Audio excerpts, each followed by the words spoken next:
Hey, welcome to the return of Regenerate Talk after, the failed attempt at the DCU retrospective. But we're back in a regular, normal capacity. It seems Aquaman was just too much for the retrospectives. We're just, We got Superman trailer reaction. yeah, so we're here. The DCU.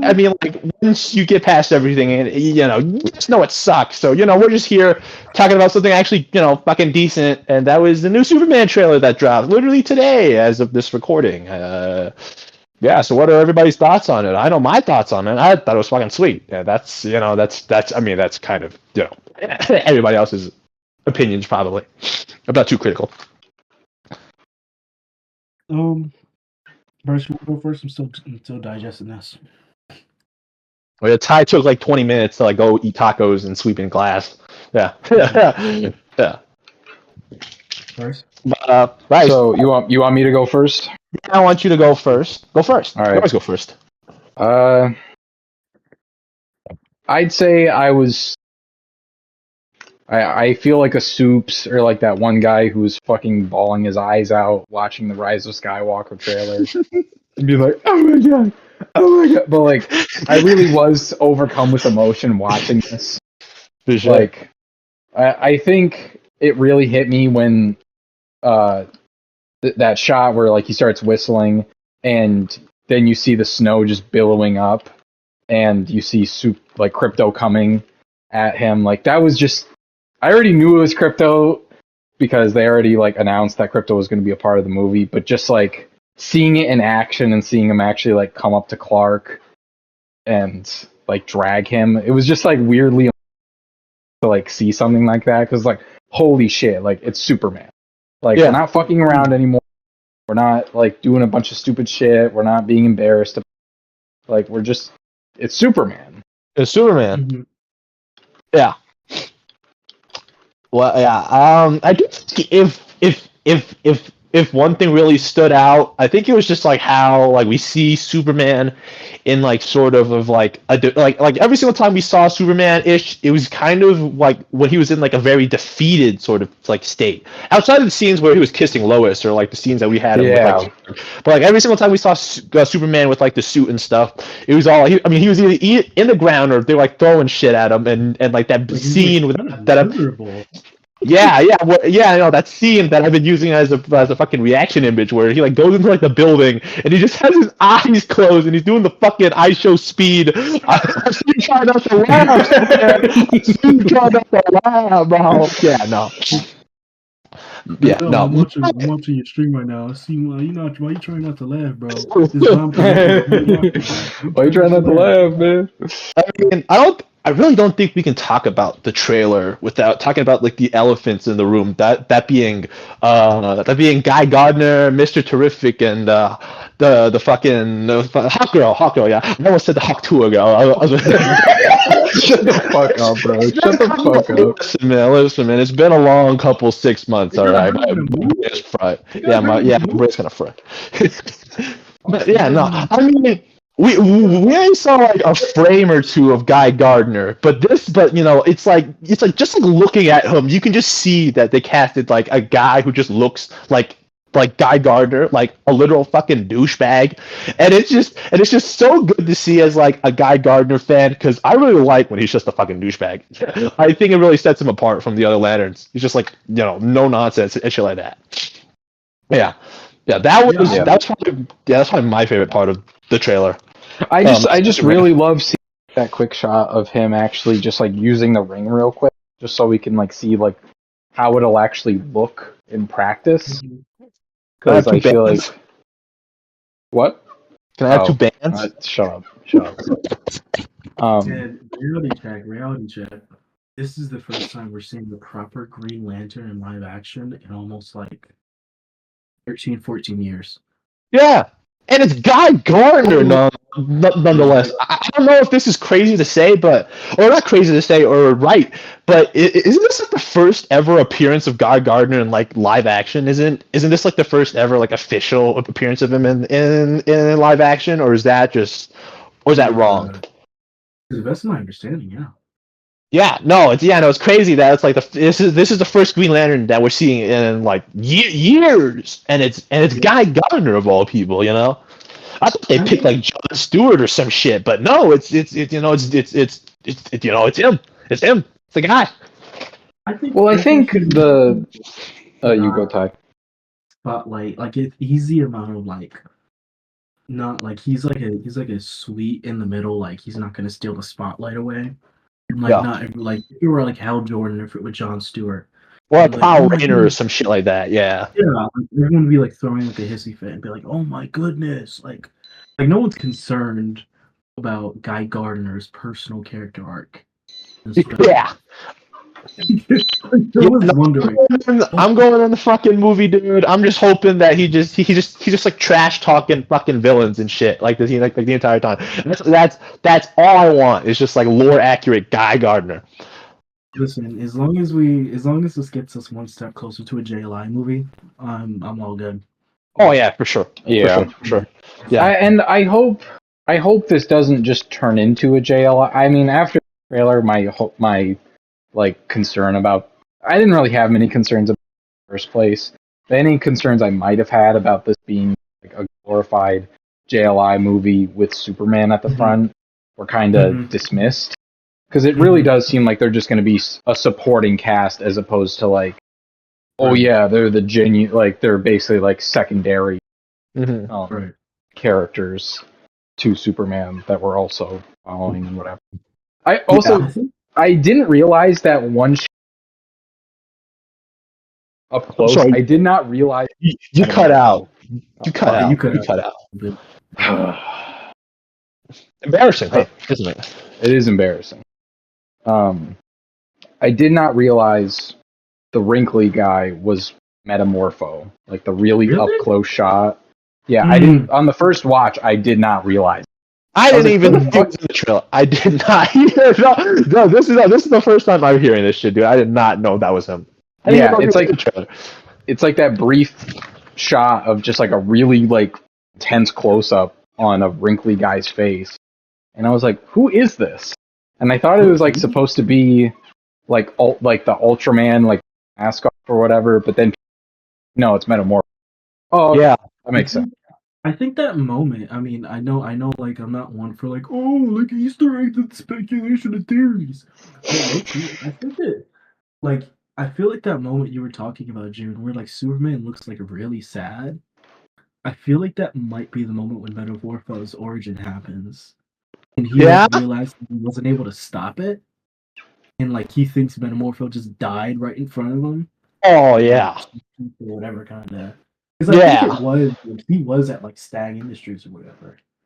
So I think like seeing his origin happen and like it actually weighing on Clark a little bit in Yeah. like a very traumatic way because like you know that's like kind of Yeah, it's kind of his whole it's thing, not you an know. easy thing to look at. He Right, feels empathy about people he like just like can't save, you know. And it's like if like right, Gunn is like incorporating that into like the fucking movie, I'm sold.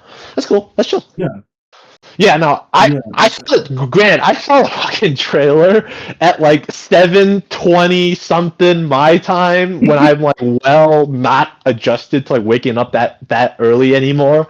So all I really saw was just like the just like the main scenes, crypto, and Lex mhm, Luthor. I don't know the actor's name, but the actor's doing, from what I've seen so far, it's some real hater shit. It is some real hater shit. He's bringing hater shit back to fucking Lex Luthor, fucking Jesse Eisenberg kind of way, where it's like kind of just like low key, just kind of just like Snyder Hey, just being fucking hey, insane. man, we're semi like Snyder Luther defense, right? Hey man, Right, I Tyler? wasn't there for the fucking retrospectives, man. You can, listen, man. You can't buy me with that fucking liberal bullshit, okay? I'm just saying, I'm I'm just just saying. saying. But no. I mean, I'm If my saying, son, if my son came out to me, I think I actually enjoyed Zack Snyder's interpretation of Lex Luthor. Okay, granted, I I don't still really love know. you. I haven't seen any of those fucking movies, you know, so that might just be me. But I think just seeing, because like my favorite adaptation of Lex Luthor is like either Smallville Lex or just fucking JLU Lex, where he's just bald and he's just like a hater because he's just like wants to be a hater and shit, and just like seeing that, just like seeing him bald and just hating in like the trailer. That's all I need. That's all I need, dude. That's all I need. Maybe if Jesse Eisenberg Lex was more Maybe bald, if it was bald. Yeah, maybe if it was bald for more. I'd fucking like him more. You know, it's like, yeah, I'm one of those people. You know.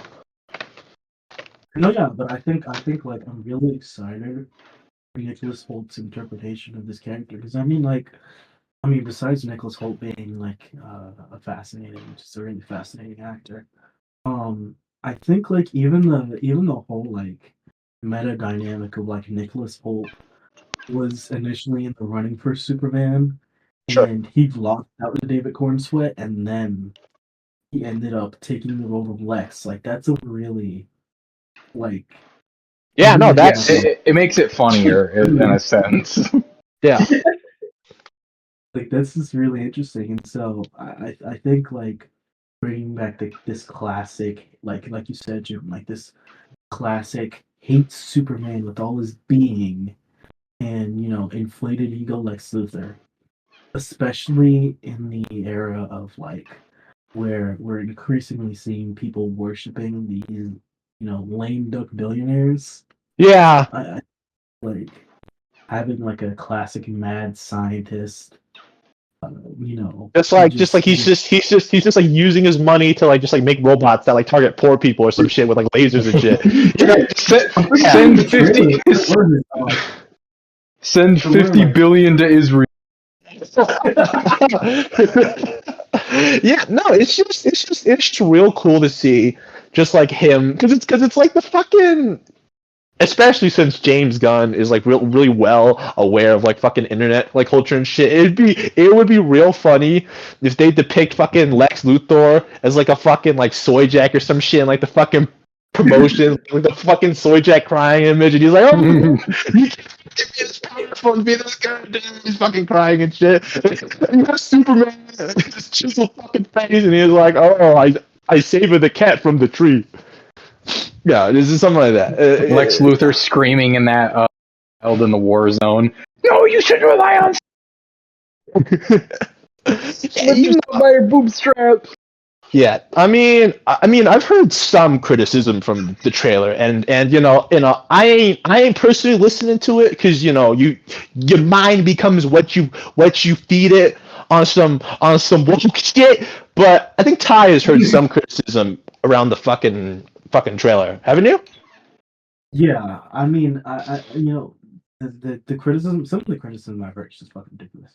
But the stuff I've internalized, for the most part, is like, I think I had spoken about this privately in group chats for like weeks, or not even weeks, like since I knew the trailer was coming. Like, I hope this does for the general audience, and just for the character of Superman, what the first DC fandom, the Batman teaser did. Oh For yeah. that character. Oh yeah. And for me personally, I was like in total shock. But then it hit me like it really didn't quite move me in the way that the first Batman teaser did. And Mhm. that's not a discredit to this trailer at all. It's literally just fact of the matter. Like I don't really like. I saw some people saying that this was like more so a trailer of like fans of Superman who already knew Superman, familiar with it, and not necessarily the general audience introducing, Yeah. like learning who he is, or Yeah. being interested in learning who this adaptation of Superman is. Like I think a major like actually like it would have benefited this trailer actually if there was some dialogue and if there was something that like showed a little more of his character as opposed to it just being really, like Yeah. all music whatever trailer.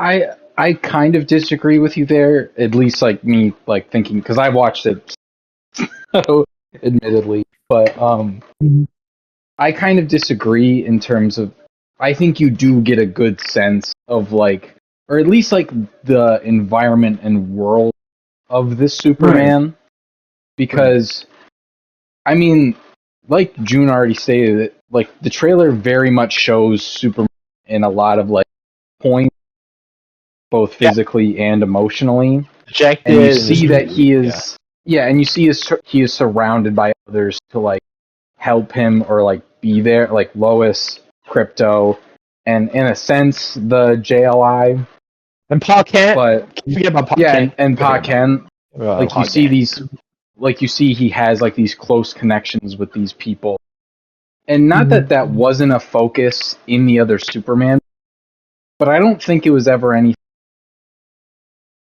truly tapped into. Just especially, like center stage. yeah, especially in something like Man of Steel, like Yeah, the central relationship. yeah, Pa Kent literally said, "You should have let those kids die, Clark." Yeah, maybe you should have let Clark. You should just let them kids Clark, die. let me die. Let me die, Clark. I do not believe in you. I do not. Not that he doesn't believe in them. I don't believe good enough to allow you to do what you should be doing, which is save everybody. Yeah. Manifest destiny, Clark. Manifest destiny. Yeah, please. Yeah, but I just want to keep the central. You are the biggest bat chill in fucking of today. So maybe that was a factor. And that was another thing I was gonna say is like I feel like the Batman trailer is hype in a different way. Like it's just inherently a different kind of hype than Superman. Because Batman, it's kind of like, wow, this guy's so fucking cool, but in a way of like badass, and like he like literally the moment that got, at least to me, the moment that everybody was like, this shit's gonna fucking rock is when he like dogs down that one fucking dude and says, I'm vengeance. Yeah. Like that is a pure hype moment. And not that Superman can't have a hype moment like that. But I think that's not inherent to that character as much. Like the only moment I can think of recently in comics where that it's kind of like the same level is that like 1 million punch or whatever, like the super sun punch that he had. He's flying through the suns, and you see like Pa Kent, like John. Yeah, I was gonna say that. Yeah. I mean, like the trailer. I mean, like if Gunn wanted to set out to just like generate hype for like the fucking action sequences of the movie, he definitely could have. He definitely could have thrown in like a fucking scene where it's like Superman like like punches somebody like at like Mach speed or some shit. But I don't think that was the point of this trailer. I think it was just like showing off. Well, I think it's just like showing off for like the modern audience in like a world filled with like just like Man of Steel and just like darker, more adaptations of his character, of like the Superman type archetypal character that it's like Superman can still exist in a world as like dark and grim as ours, and he still can be cool and hopeful and whatever. I don't know. I guess my main like criticism and gripe with the shit about it, this thing touch my butt. In Fortnite, by the way, that's why I said that. But I guess my main gripe is like, and this might just be more of like a modern trailers thing than it is like a personal gripe with the Superman trailer. It's like I think I personally would have preferred something like this. Feels like this would have been something really good for the Super Bowl, as opposed to it being the first public introduction to the film. Because I think personally, I would have preferred something that was, I don't know, like I think in order to sell this movie to me, if I wasn't already a fan, I think I would have taken away that the way that David Cornsweet is playing Superman is very subdued. It's very like the way his body language and the way he just kind of shrinks himself down reminds me a lot of how Tim Sale drew Clark Kent. In like fall seasons and whatnot. Yeah, where he's like a big dude, but he's like trying to minimize himself and be pathetic and be like kind of gentle. And I really love that. I really love that quality. But I think even just hearing something from this Superman or just like anything where it's like you can like you get a feel for the world, and I think you obviously do. But you get a more feel for the character, and you know what kind of Superman you're going to see. as opposed to yeah. just being okay. We're shown these varying moments in his life, and we know what's going on, but I still don't know at the heart what kind of Yeah. character this is at this point. I And I think think at if least an introduction with like even they could have had like one little short scene where he saves somebody and yeah, like he checks on if they did that whole scene where he saved the little girl and then he checks on her and flies away and that was it, I would have been completely sold because I think yeah. that's what you need to sell Superman on. Is I mean okay, he doesn't. I mean that's I like think what people were like. Sorry. separate Henry Cavill for me is like it's not just him saving people because Henry Cavill Superman did save people, but it's also the rhetoric behind it. It's also Yeah, what is he saying? What is his methodology? yeah, And I'm not saying like if I was Well, a it always governor felt like walking very casual whenever, like, sure. at least how it was represented. Like it, Yeah. and well, not casual, but like he always looked like he could have been doing something else. Like he wanted Like he did not for want to him. be just like saving him. Yeah. And stuff like that. Yeah. Yeah, that's I how will it say- usually came off. Most of the time. I will say if I were to do anything to change about the marketing, like if I was in charge, I think if you had like a fucking like the first teaser image was obviously like Superman putting on the costume and like being all dirty and shit.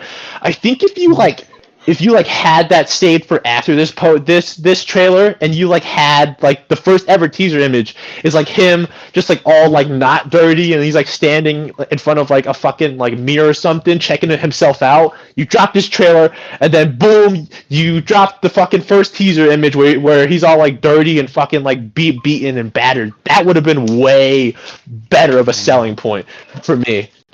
Well, again, I think it is trying to lean into like. I think it is trying to lean into a more relatable, like, this For sure. Superman gets knocked down Yeah. thing without it being like Man of Steel where he's like, oh man, I failed again. Like, Yeah. Pa doesn't believe that the human race is gonna accept me. The only person who believes if Lois Lane wasn't here, I'd literally fucking kill everybody in the world. Like, it doesn't, like, it feels like they're trying to. Which Gunn has already said this, that it's very much influenced by All-Star Superman, and I think it is trying to they're just trying to relay that he's like, besides him being like this super being, he is just kind of like a regular guy. But that's why I would change just like the marketing like a little bit. 'Cause Yeah. if you like that like first teaser image be like him in like the mirror, just like kind of just like checking himself out or whatever the heck, or just something like just like dorky where he's like admiring his like costume or whatever the heck. Yeah. Like the dirtier one, and then you drop the trailer that has them all like battered and like beaten, and then you drop the first teaser image where he's putting on the costume. That would have been way cooler of a sell. To like just show that like he's like he like Superman does like dorky things like Clark Kent, like he's Clark Kent and he does like dorky shit still, right? But at the end of the day he still puts on the costume and he still goes out there and he still fights those monster guys, man. Yeah. I mean, that would have been way better of a fucking sell. I mean I was already sold because it's like I heard for All-Star and for All Seasons as inspirations and I was like, okay, it's done, sold. Well, the second I heard it was James Gunn's Superman, I'm like, okay, like, I'm ready for that. Like, I was personally like mostly on board for that, especially when they were like, okay, we're not doing Cap, and it's like, okay, like, which obviously this was very shortly after Black Adam, which made it 10 times funnier. Yeah. Like, if it wasn't for the Black Adam, I think people would have been less jaded or upset. I mean, I think people still would have been upset, but I don't think people would have been as upset if you didn't get like so blue-balled by Black Adam. For sure. I mean, I just think because it's like I'm gonna get crucified for this, but I haven't seen any of the Guardians of the Galaxy movies. I've seen like barely any James Gunn films, so it's like for me, I heard James Gunn and I was just like, okay, I heard he's good, but it's like I don't really have any like push or pull like against that. I was just more neutral because Yeah, you got the Suicide Squad. yeah, I got the Suicide Squad, and that was it. I was like, okay, cool. Yeah, I've seen that, and I like that. So I have faith in them. But I'm not a big superhero movie guy. I told Bryce this story, but it's like one of my classmates back in like junior year of high school was asked me a question because Marvel got brought up, and they were like, "June, did you cry when Iron Man died in fucking Endgame?" Because I did, and I was like, "No, fucking shit, dude. He dies all the time in fucking comics, dude. He's gonna come back. He's gonna fucking come back." I'm not the guy to like really just like talk about like comic book movies outside of just like because I read the books and I usually just stick to that. Unless it's Spider-Man, I will be seated for Spider-Man, bar none. No matter what. No matter what. But it's like from like a comic perspective. If I can even say that, if I can even like fucking just like talk about that, I feel like I gotten everything I like really just like wanted out of like a Superman adaptation, mostly with this trailer. But then again, I'm not really like a fucking old head with it. If it looks good, it looks good to me, and I won't pry too much into it. I also think it's really interesting. I don't know. It's a really interesting online discussion with certain people. This is like mostly been like a discussion that's been on Twitter. Of course, that's where it is. Yeah, that's most of it. Where like you can tell these people don't watch movies. Why does it look like The Flash? Like, why does it look like the CW? And it's like, what do you do? Like, do you just like watch MCU Phase 1 on repeat all day, every single day? Yeah. You like go to YouTube and you like watch a gazillion MCU video essays, and then after that you go to MCU Phase 2 and then Phase 3 and then Phase 4, and then you come back and you're like, oh no, they just stick with the first 3 phases. Phase 4 got too woke. Okay. Obviously I have my preferential choices. I don't love the way James Gunn always shoots his films, because I think some of them look too digital. I think some of them look a little too like, they just look uncanny. They have a certain uncanniness that I don't care for. Yeah. But am I going to lie baby about it? Like being baby about it? Yeah. That's something I can't really comment on. Like I said, I've seen it. Like, I'm sorry that it doesn't look like Clip Clorp from 1970.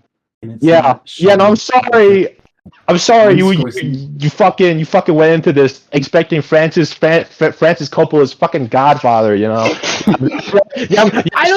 don't even think it's that. I don't know. It's a weird thing because it's like, I think what Ty is gonna. It's like comic book movie fans try to be film fan. Like, they're trying to like, it's like the cinematography is off. It's like, like some people do. Yeah. Stick to the. Okay, it does look a little off. Yeah, I don't mean to be fucking Scorsese or whatever, but it's like when I go into a superhero movie, most of the time I'm not expecting fucking grade A filet mignon cinema, okay? I'm here to see a guy in fucking spandex sock another guy in the face for 2 hours and make witty comments while he's fucking doing it, that's all I'm fucking watching for. It's like you can go into a fucking Kevin James movie and expect fucking highbrow cinema. You see a fucking fat guy doing funny fat guy things. That's what you're watching shit for, right? And it's just like attaching just like these fucking like nuances and these terms to just like cinema and whatever the fuck. Because I don't disagree that there are some superhero movies that are well shot in cinema, whatever, when they're really well done and whatever. But I'm just saying those are really few and far between. Fight me if you fucking want it, I'm just saying. I think that's a discussion we had on its own, but I think it's really interesting where there's this dichotomy between like you have all the comic book movie fans. They're like, oh, this looks so bad. Like, why does it look so weird? Ugh. And then Yeah. there's this guy I follow. I believe he's like a film guy. He's like a camera guy, and he was like James Gunn's Superman looks this way because he's using this kind of lens, and it brings about this really uncanny look, and it's really personal and weird and pops out in a very particular way. And I'm like, okay, yeah, thank you. Like it's that easy to explain why you why you like Yeah. it or you Yeah. If It's not like if you what- just like I hate. Yeah, know no, about it. Don't- I hate when people use like big words like cinematography. Well, I was gonna say, yeah. Well, it's like blanket terms. Like That's like saying blanket saying it looks like CW just feels like such a like mischaracterizing blanket term that just is good. That you're just using just to like sum it up. Of like, it's just a stupid and easy way to say I don't like it. And Yeah, then I get certain things like you're not gonna articulate. But it's like, It's but when it's you're like, going that hard on it, it's like, what? It just, to me, it doesn't make sense because I think it's really just a simple fact of like the movie doesn't look bad, like in terms of like shots and shit. Like it does not look awful. It does not look like.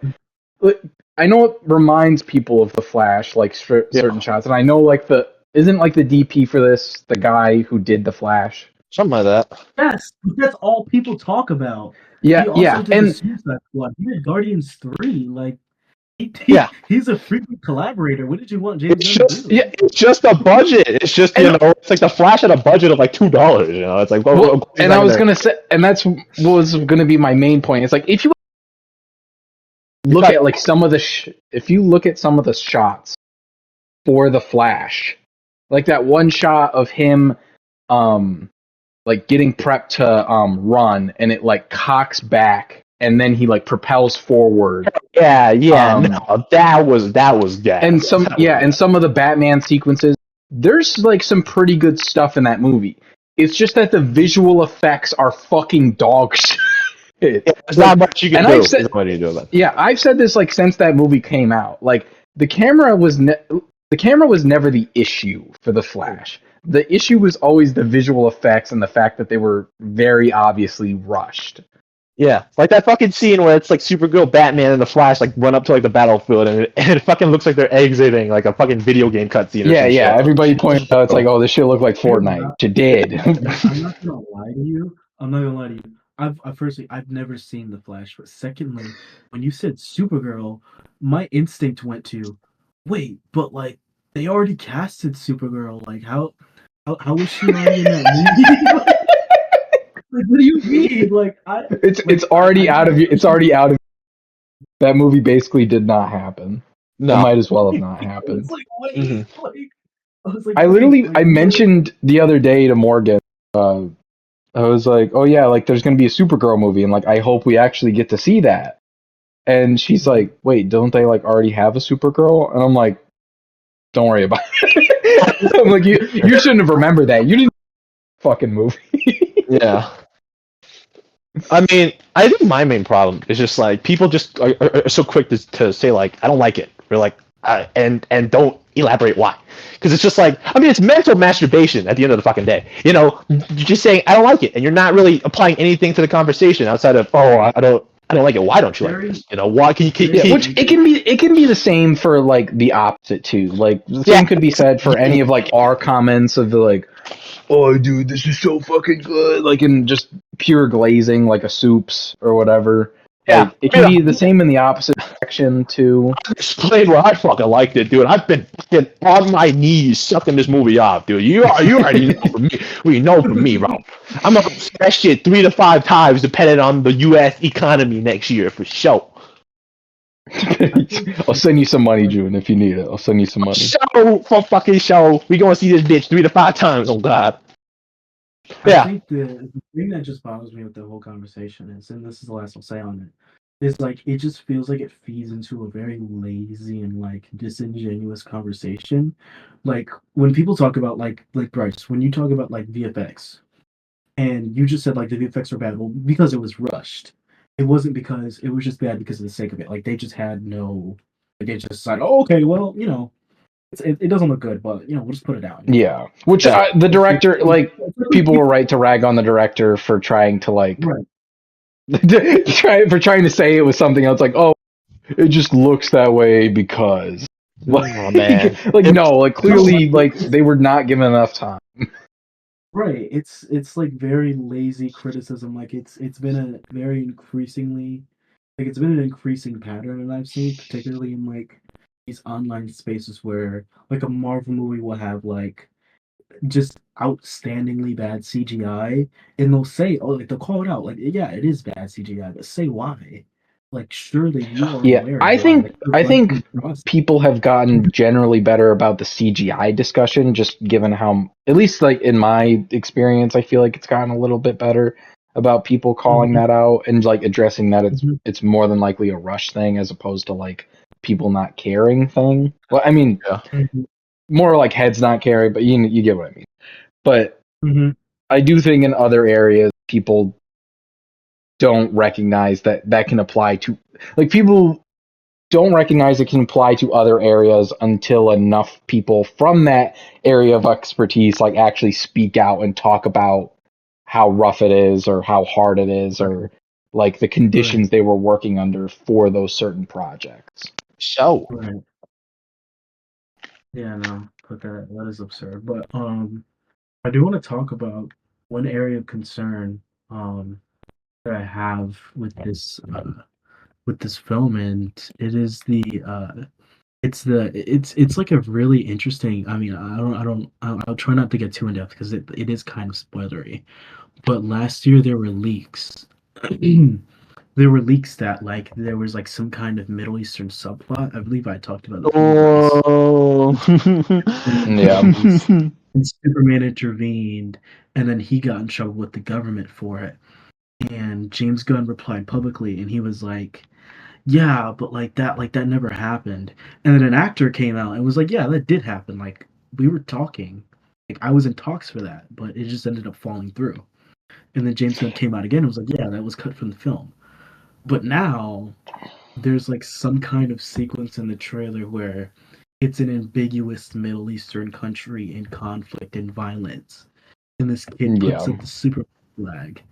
And I'm kind of like, well, like I'm seeing like myself. I was like, oh, I was like at first I was like, oh, that's like really cool, and then I saw people call attention to it, and I'm like, wait, that might be weird.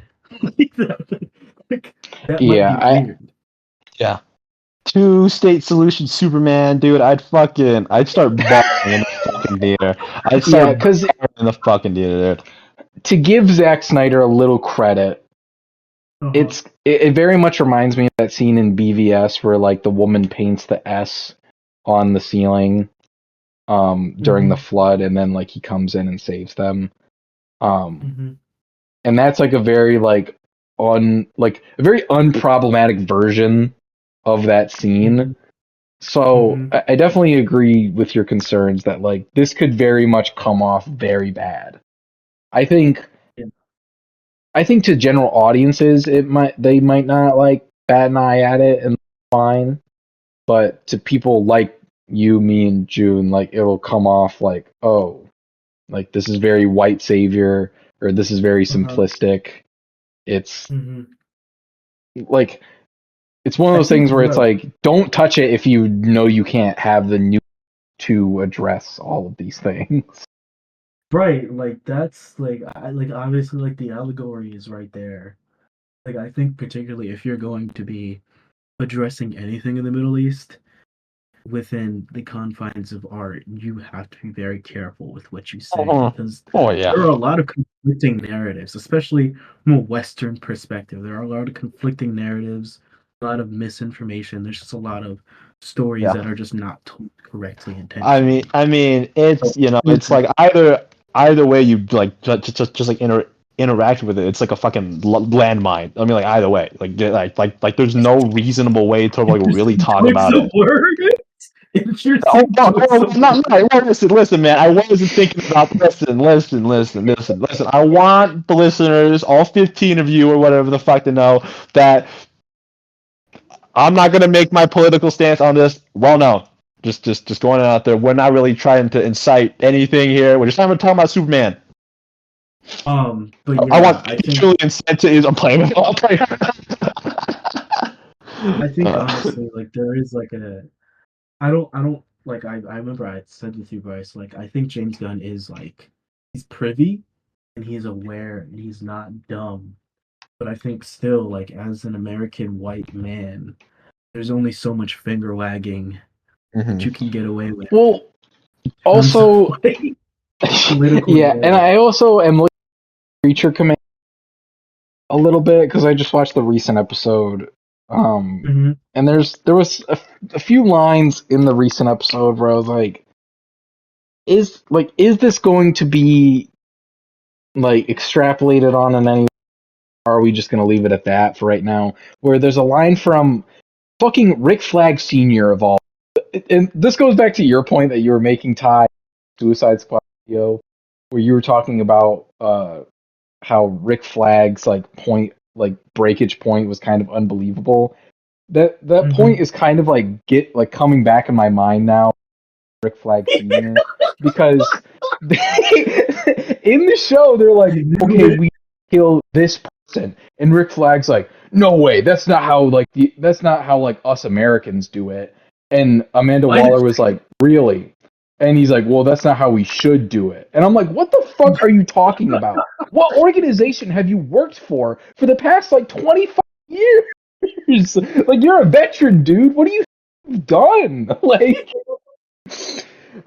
so Sleeping at the I Lakers? am admittedly wary of like James Gunn's personal viewpoints on America as of this point, Mm. and and we have to keep in mind he made this movie before Trump got reelected, and I feel like that's like Mhm. another background thing that's kind of weighing on my mind with this movie is, and like it really shouldn't, but it does, that like the fact that a Trump reelection happened and a Superman movie is coming out, and Mhm.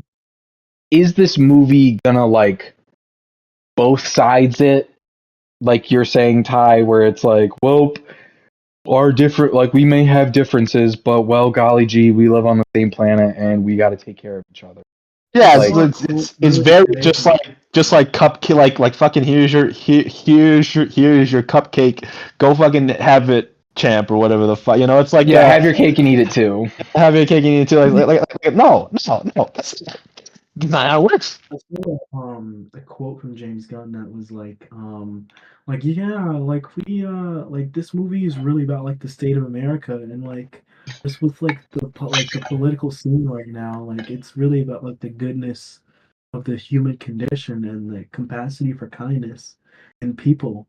And I'm like, but wait, but wait, well, hold on. Like where are we going with this? Like, Now, But wait, like, over half of America just reelected a guy who is a notorious racist, rapist uh-huh. piece of shit. yeah. Mhm. Oh, over a woman. And like, obviously it's Right. not that simple. Obviously that Mhm. woman is like a controversial and fucked up figure in her own right, but For it, like, sure.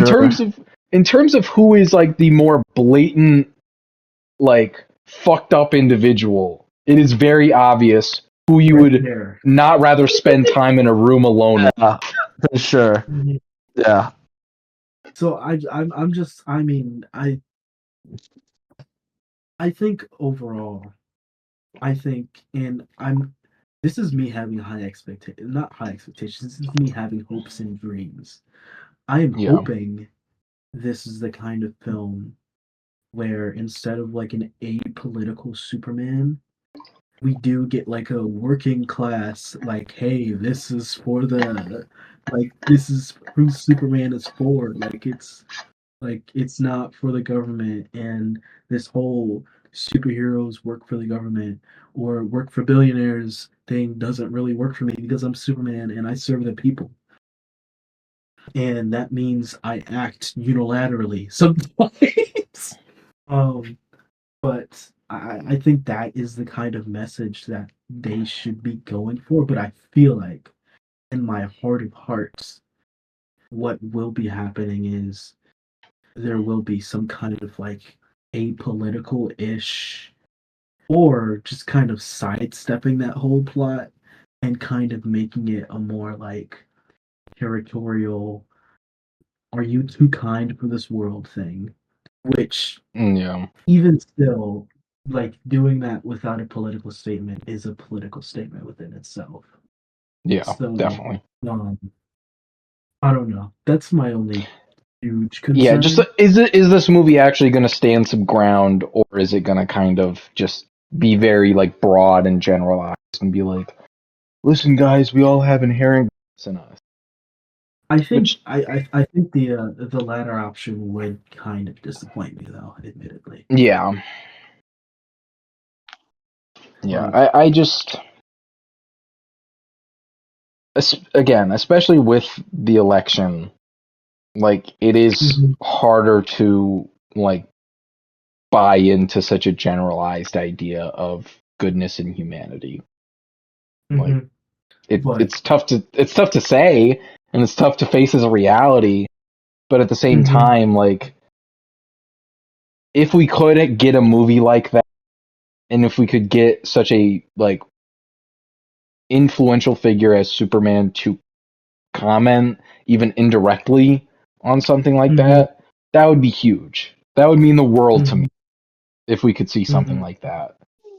But I think you are right in your heart of hearts, Ty, that more than likely we're not going to get something that cutting, even though it No, would be. I definitely think we are getting like a more working class Superman. Like I think it's I very really obvious, and I think it's very obvious, and like based off this trailer and some of the set mhm. pictures, like seeing how the JLI is organized, and I think like there's even like branding on their fits. Yeah, like the Like Maxwell, like the Lord whatever, Maxwell Lord yeah, whatever. yeah, it seems very much like it's going to be Superman against like capitalism of some kind. Mhm. But whether Mhm. that's actually going to be cut like that cutting, or if it's just going to be general, like if I don't want it to end They up could being like most art house movies in the past 5 years, where it's like, aren't rich people bad? And they don't have anything like deeper to say about it. It's just like, aren't they stupid? Aren't they dumb? And there's nothing more cutting to it. If it's just that, but with superheroes, whatever. I Like, think there is it's not going something to be really anything interesting. there's something really profound if they're brave enough to do with it, especially with the angle they're taking with Ultraman, quote unquote Ultraman likely being Bizarro and him aligning Yeah, Mhm. specifically with the government. We're not aligning, but like he is I think serving obviously under the government.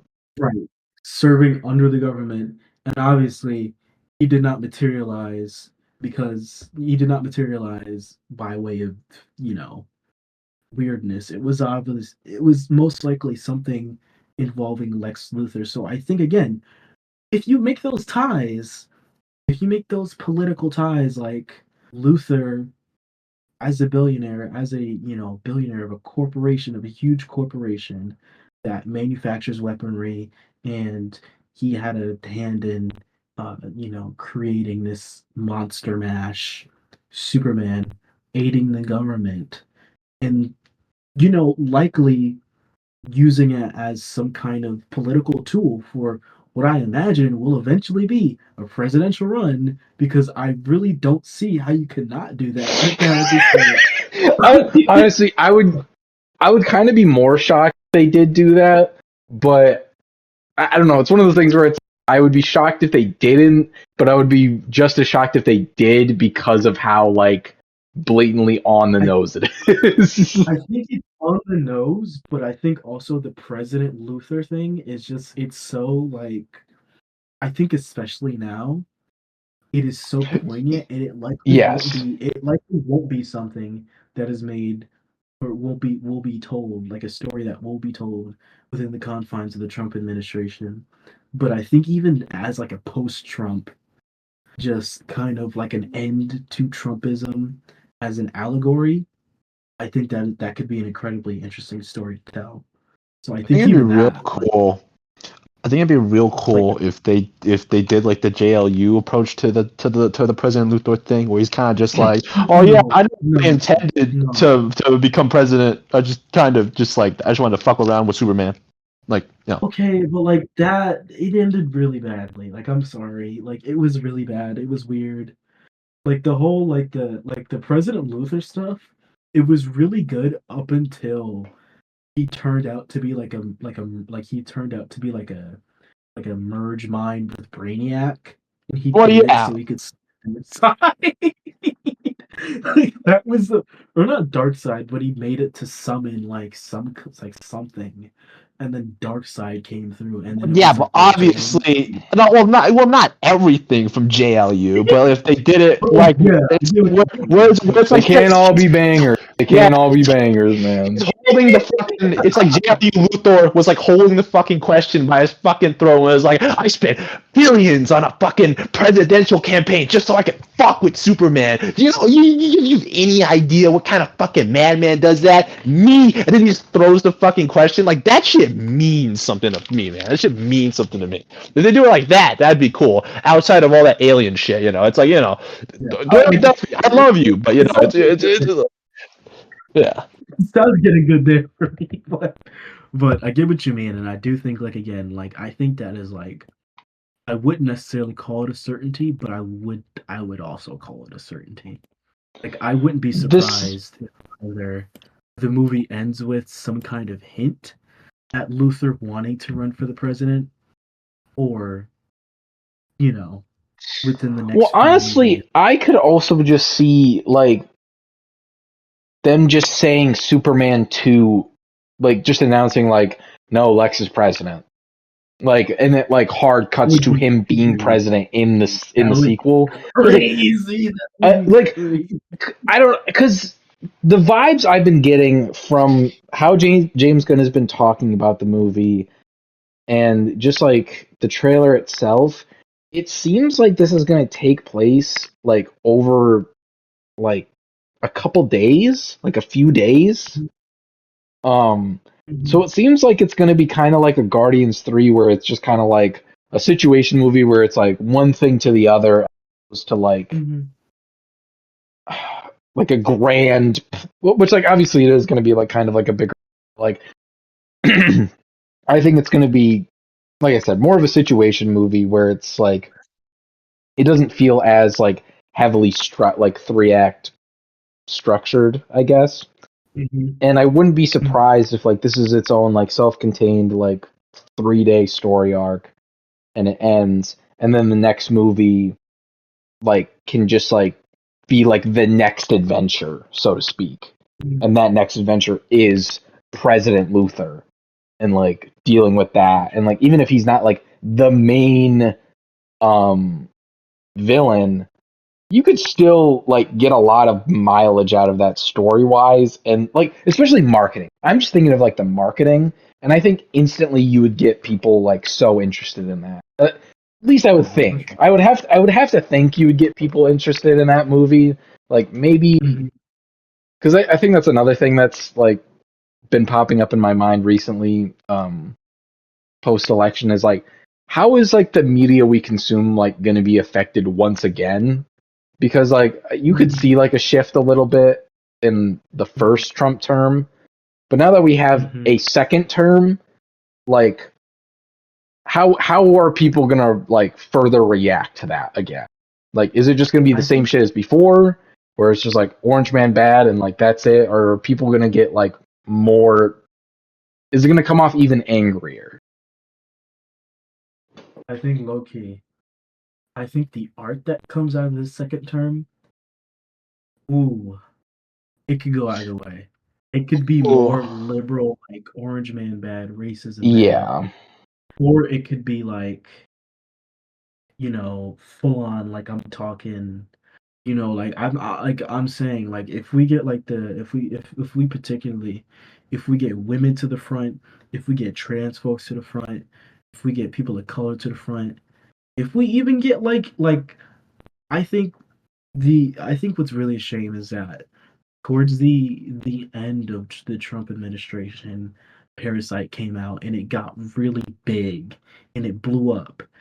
And that kind of like anti-capitalist, but like not in like a rich people bad way, but in like a the state of everything is really bad way, kind of yeah. blew up as a narrative. And then after that, as like another huge working class narrative, we got Squid Games that came out, but then it kind of got monopolized by Netflix, which is its own thing. But I think it's really a shame that Literally that made a didn't come fucking game show out. about it, and that had its own issues behind the scenes. Like, But I think it's really a shame that hilarious. they didn't come out in the middle of the Trump administration, where you could kind of see the direction of where things were going to be heading for the country. Whereas opposed to, as you're ending Parasite, you kind of need like as you're ending the Trump administration, you need these like high energy, make people feel good about themselves films. Um, but I think what I really worry for is not necessarily the art. I worry for like how our audience is going to react to this overtly political or even like slightly apolitical liberal art. Like, are they going to be adverse to it? Like, are we going to get something as milquetoast as Captain America: Brave New World, Oh my and god.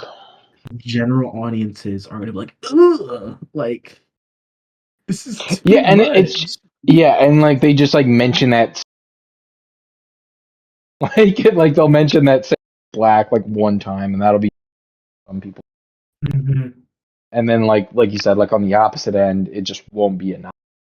Like it'll just Right, be like so clearly desensitized that because I think right. like already from the trailers, like Falcon and the Winter Soldier was like a fairly political show. I know you have your issue.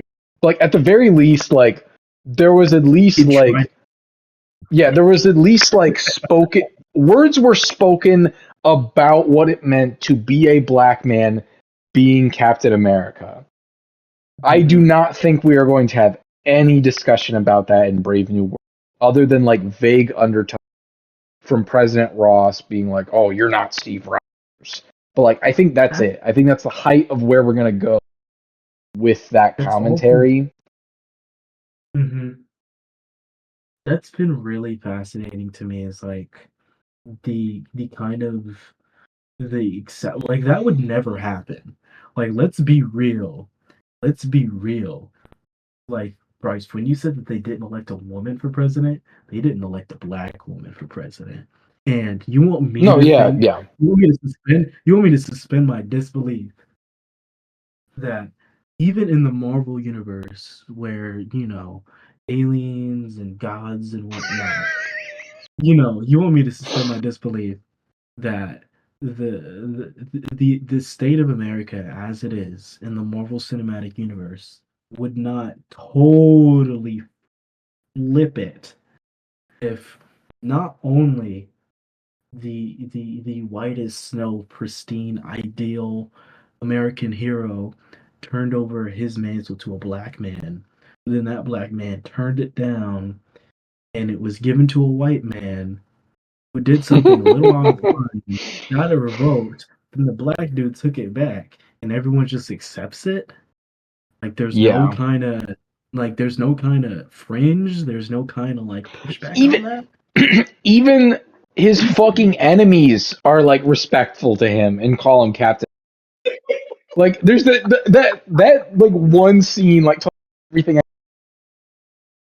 uh I don't even know his actual character name. George Washington Bridge. I'm just gonna keep calling him George Washington because that's all he is to me. Giancarlo Mhm, Esposito's character when he said, "Oh, Cap got his wings clipped," or like some shit like that. It's like he mhm, would not refer to him as Captain America.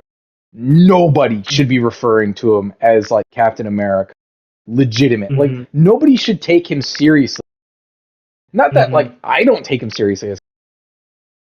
It's just the fact that like nobody would, especially people who are trying to kill him, would accept that Right, so quickly. They would be like, right. all right, like you said, they did not elect a black woman. Like we Mhm, already tried the white woman the first time. That didn't work. We tried the mhm. black Did woman. not That definitely mhm, didn't work. no. So again, what makes how can any of us believe any like slightly racially educated person believe that Black Captain America won't be called the N word? or like, but won't at least be called out for being black or not being Right. good enough or anything like that. Right. Like, no, I'm sorry. That's unbelievable. I don't get it. You're not, Yeah, you're not feeling. And again, I know that Falcon and Winter Soldier like probably could have done more with it, but at least like had lines where Isaiah said no self-respecting black man, or like I can't remember like the exact line, but he's like they will not let a black man pick up that field or something around those lines. Like very much setting up the idea of like no, this is like if he does this, he's going to get a lot of shit for it. And then for the following movie to just be like, yeah, and he's Captain America, God bless. Like, who can like we don't care anymore. Like we completely forget. Again, going back to your point about like how the public perceives this, does anybody know where Steve Rogers is?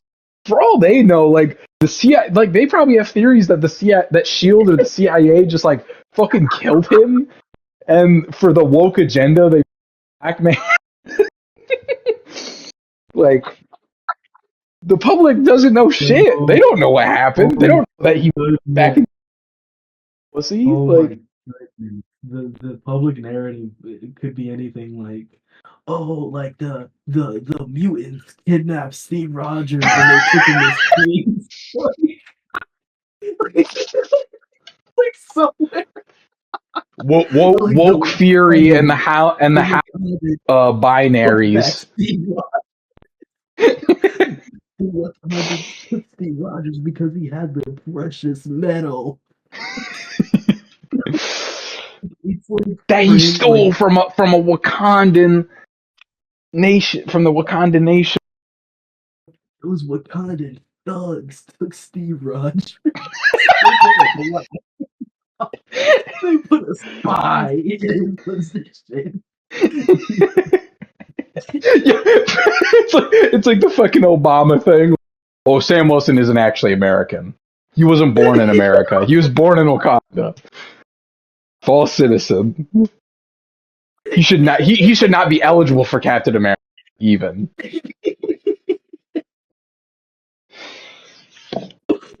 Oh my goodness. Oh. Oh man. Yeah. But yeah, no, bottom line, if Superman ends up being as apolitical and toothless as something like Brave New World, then that's just going to be disappointing. It clearly doesn't have its like sights on that, but I think it's just with a character like Superman, I think you have to kind of go into that aspect nowadays. I feel like it's unavoidable. You absolutely What'd you say? have to. Oh yeah. But speaking of apolitical and what's not apolitical, you know what isn't? The Ultimates. Written by I don't even think we have time to talk about that, bro. That Brave New World 10 just set us back some minutes. I don't know. It's tapped out. We're only at the hour mark. We're only at the hour, Mac. We're only at the hour. All right. Well, I suppose you can spiel about the Ultimate stuff for real quick. Okay. Well, I mean, I feel like I have the reign to take this conversation. I'm reading most of those books. Yeah.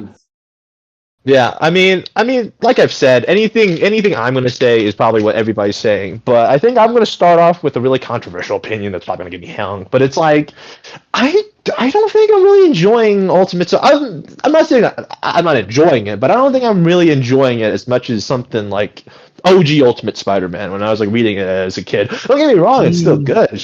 It just feels like, you know, every single time we get like Mary Jane and like Peter talking on like the fucking like the pages and stuff, it really feels, and I've said this multiple times, it just feels like what the status quo should be, and it's not really trying anything new with like their relationship outside of maybe the fact that they're older, then they have kids. And we've already seen this many times before. I mean, Spider-Girl did it fucking 20-some years ago, and that was fucking sweet. You know, it's just. I mean, that's my opinion. I mean, I still think it's really good, and I'm definitely gonna let Hickman cook. But I'm just more interested in like the other subplots of Ultimate Spider-Man more so than I am, because everybody's losing their fucking shit over like the fucking marriage and shit. But it's like I really could care less about that. I ain't gonna hold you. Yeah. I mean, we are back, but it's like it's just not. Well, it definitely is doing like, admittedly, the bare minimum in terms of the family stuff. For sure. I do think it's like starting to get into some interesting territory. Like, I mean, at least the last issue I read, where like Uncle Ben has that conversation with Peter, where he's like, hey man, I'm a fucking. You cherish it. Oh, yeah. like that's stuff. Yeah, he's like, I'm an old man, Peter. It's like I can die without regrets. Can you? And then Peter goes like fucking. Does he say like no or something like that? It's like probably not. Like yeah. Then then Ben just says some shit like think about that, and then it's just like the panel of him looking at the gravestone. Chilling stuff. I mean, this is Hickman we're talking about here. It's like most of the time when I read Hickman stuff, I usually like binge it, so I see like the setup from like issue 1 all the way to like 40, and just like reading it in like real time, it's like okay, I'm seeing the setup, but it's like I'm waiting month and month after for the build up. But we're getting Craven's ultimate last hunt, ultimate hunt next year, so that'll be cool to see. I think the month to month release might be hurting it a bit, but what I'm kind of saying, and this is me like not reading the full original Ultimate Spider-Man run, but like reading like I believe I got up to like the first 20 issues and then I went back to break. And so I mean I was on break while I read the first 20 issues and then went back to school, so I was busy. But I'm finding the pacing between both books to be kind of similar, where like in the original Ultimate Comics, they didn't really make much mileage with Peter. And then suddenly he's getting involved in Kingpin, and then the book just takes a huge jump. I think similarly, this book is like kind of taking its time, establishing the world as it is, and just establishing like the dynamics and just how things could work and how things could function. Before, like I think that like that last where it's like you said, that last issue is where that turn might come, where like for sure. Like now that we have everything established and we have our rules, is what's going to happen now? It's like usually with like Hickman runs, it's like the first two couple arcs are kind of just like low key and just kind of like whatever, right? And then you get to arc 3, and then shit hits the fan so fast, right? It's like if you read his Avengers, it's like you get to the 3rd arc and it's already incursion shit, and it's like Black Panther's throwing fucking Namor off of like the ledge, or maybe that was fucking later on down the line. But it's like you see like Superior Iron Man going after like the Cabal and shit, getting his ass whooped, and it's like a couple issues ago, it was like what happened to the original story? It's like Hickman is a guy who just like, it's like once he's done with the setup, he just like fucking just does whatever. He just does whatever with it. Yeah, and I think like the main appeal of the book is that setup, and it's me because like you were saying, like we've seen married Peter Parker already. We just haven't seen him with kids. Yeah. We had renew your vows, but like and Spider-Girl. But we've never like seen it applied through like a series that we genuinely know is going to stick around. Like we know this book is sticking around at least for a little while. Yeah, I mean, like, it seems like the sales are going good. I'm just saying, Spider-Girl ran for 92 issues. Spider-Girl did run, but.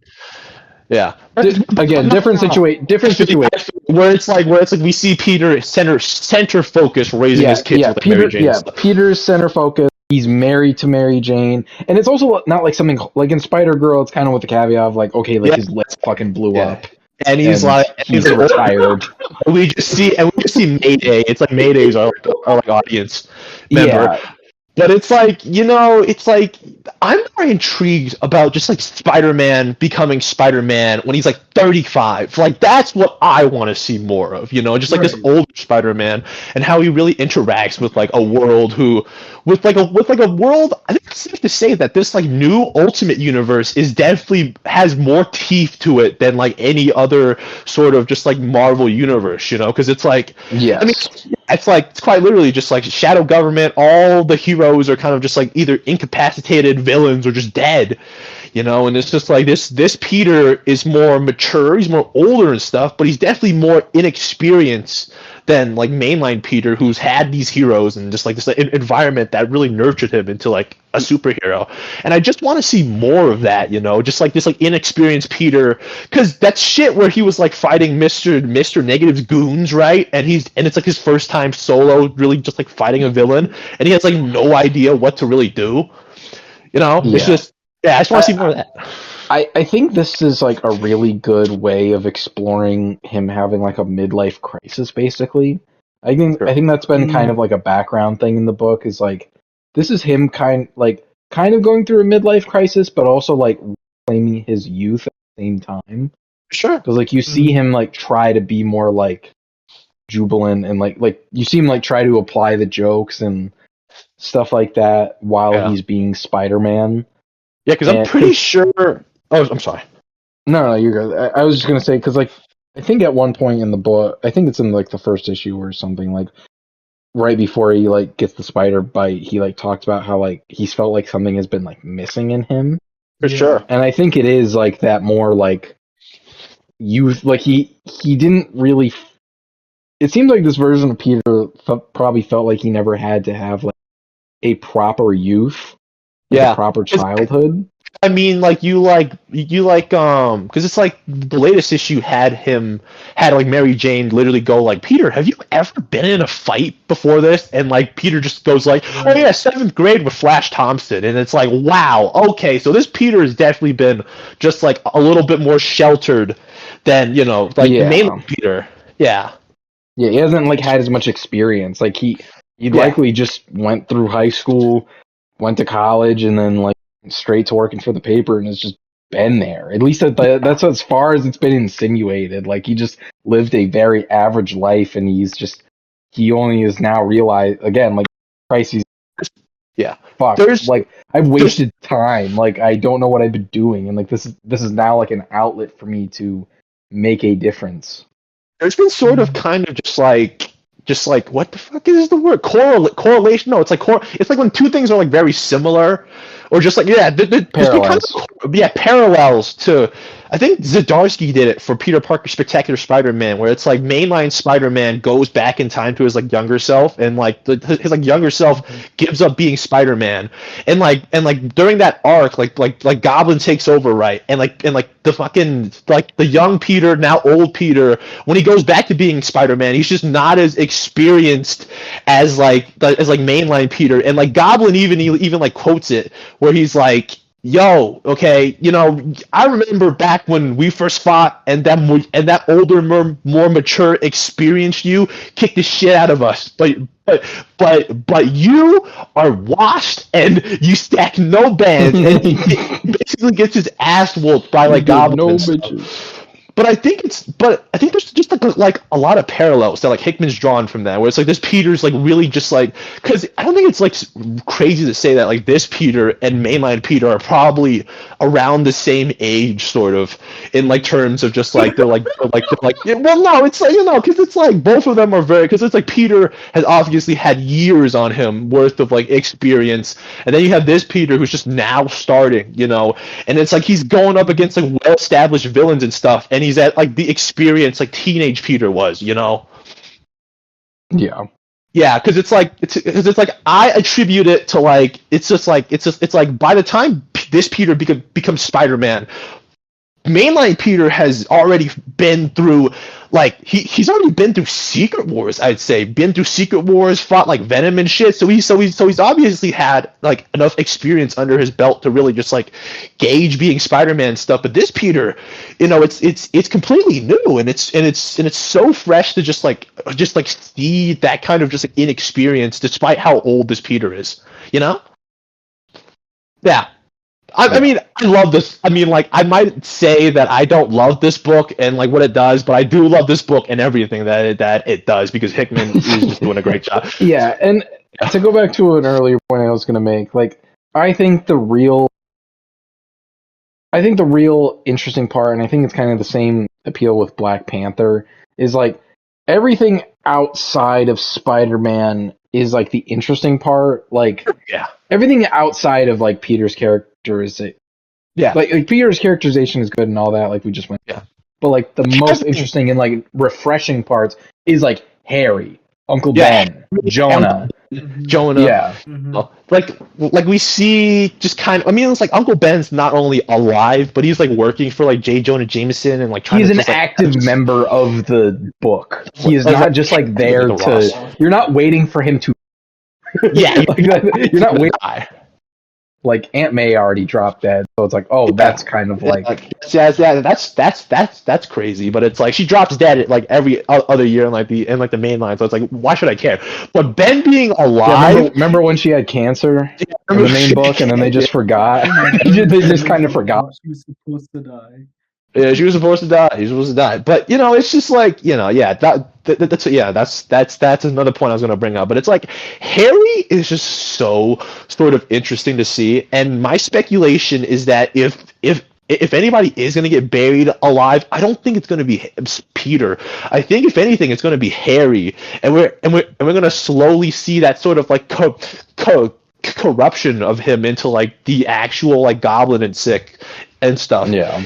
Because it's like we already have set up for Doc Ock, we already have set up for like Goblin. We're fighting the Proto Six right now, but it's just intriguing to see where it goes and stuff. Because it's like I said, it's Hickman.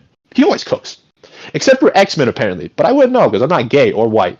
So, so there's that.